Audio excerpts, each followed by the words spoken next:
అప్పుడే చదువు పూర్తి చేసుకొని వాళ్ళ తమ్ముడు హాస్టల్ నుంచి ఇంటికి వచ్చాడు. జరిగిన కథంతా వాళ్ళ అమ్మ ద్వారా తెలుసుకున్నాడు. వాళ్ళ అన్నకి తోడుగా ఉండవలసింది పోయి వాడి మీద ఇంకో కోపం పెంచుకున్నాడు.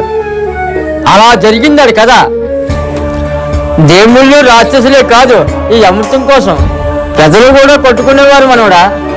తాతయ్య, ఆ తర్వాత ప్రెసిడెంట్ మనవడేటయ్యాడు?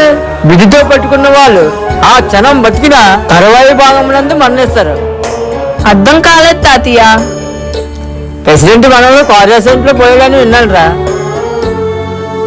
మరి ఇప్పుడు అవన్నీ ఏం చేస్తున్నాడు? ఏం చేస్తుంటాడు రా, మెకానిక్ పని చేస్తుంటాడు.